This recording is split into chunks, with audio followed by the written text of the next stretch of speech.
Complete একটি recondition brake booster fitting করতেছি accumulator pump motor সহকারে।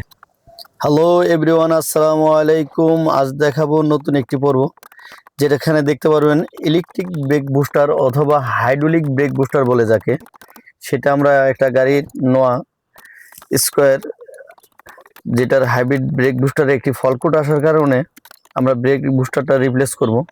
তো এই জিনিসটা আমরা দেখবো কিভাবে খুলতে হয় আর এবং কিভাবে ফিটিং করব, এবং ব্লিডিং এর যে সিস্টেমটা এটা আমি আরেকটা পর্বতে দেখাই দিয়েছি। তো ওই এইটা ব্লিডিং সিস্টেমটা আপনার আরেকটা ভিডিও আছে, ওইখান থেকে দেখে নিতে পারবেন। এখানে দেখাচ্ছি আমরা ব্রেক বুস্টার কিভাবে ওপেনিং এবং ফিটিং করতে হয়। তো বন্ধুরা, এই ধরনের নতুন নতুন আরও ভালো পর্ব দেখার জন্য অবশ্যই আমার ভিডিওর পাশে থাকবেন, লাইক কমেন্ট সাবস্ক্রাইব করবেন। আর কিভাবে আমরা একটা ব্রেক বুস্টার খুলতেছে এই জিনিসটা দেখবেন। তো ফুল ভিডিওটা আপনারা অবশ্যই দেখবেন, না হলে তো আসলে ভিডিওর বোঝার অনেক কিছু থেকে যায়, সে করে থাকে জানে। যদিও আমরা অনেকে করতে পারি, অনেকে যারা করতে পারি না অবশ্যই তারা খেয়াল করবেন। পিছনের সাইড খোলার কথা, ভিতরের যে পার্ট থেকে খুলে এটা বের করতে হয়, এটা এবার ভিতর থেকে খুলে দেখে এখন আমরা যে ব্রেক বুস্টারটা আছে, ইলেকট্রিক ব্রেক বুস্টারটা এই যে আমরা বের করতেছি।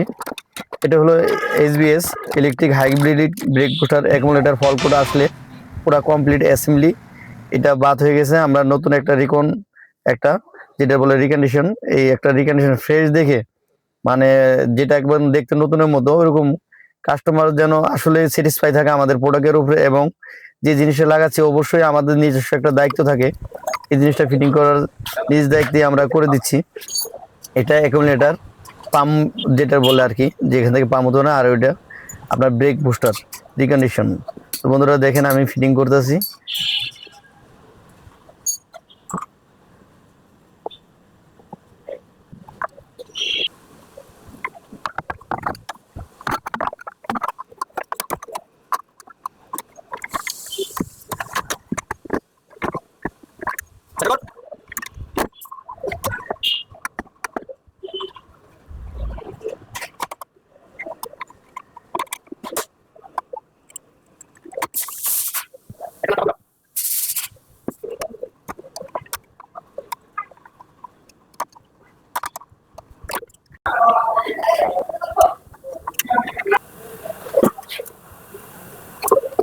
এখন যেটা ফিটিং করতেছি এটা অ্যাকুমুলেটর পাম্প মোটর যেটা বলে।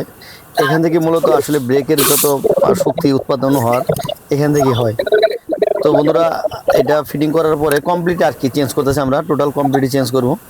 এটি করে আমরা পুরো টোটাল এই গাড়িটারে একটা ব্লিডিং করে রোড টেস্ট দিয়ে কাস্টমার যাতে স্যাটিসফাই থাকে চেক করব, এবং স্ক্যানার দিয়ে অবশ্যই চেক করে নেব যে এটার ফল্ট আছে কিনা, পাম্প মোটর কতটুকু ভালো আছে এটা দেখে দেব।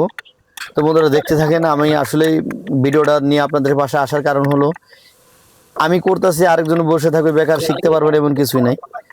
ভিডিওর যত মেকানিক্যাল লাইনের যত কিছু আছে নতুন নতুন সবারই শিখতে হবে। তো আমরাও এটাই এই উদ্দেশ্যে, আমার মূলত উদ্দেশ্যটাই হইলো এটা, যে আমি যেটা জানি অন্যও যেন জানতে পারে। তা এই ধরনের ভিডিও দেখবেন বন্ধুরা বেশি বেশি, আর নতুন নতুন পর্ব আসলে অবশ্যই লাইক কমেন্ট সাবস্ক্রাইব করবেন। বন্ধুরা আমার পাশে থাকবেন, অবশ্যই ফুল ভিডিওটা আপনারা দেখবেন। দেখে ভালো লাগলে অথবা যাদের কাছে কোনো পরামর্শ, ভালো ভালো পরামর্শ থাকে অবশ্যই দিবেন, কিভাবে করলে আরও বেশি ভালো হবে। চেষ্টা করবো ওইভাবে করার জন্য। আর লাইক কমেন্টস সাবস্ক্রাইব অবশ্যই করবেন।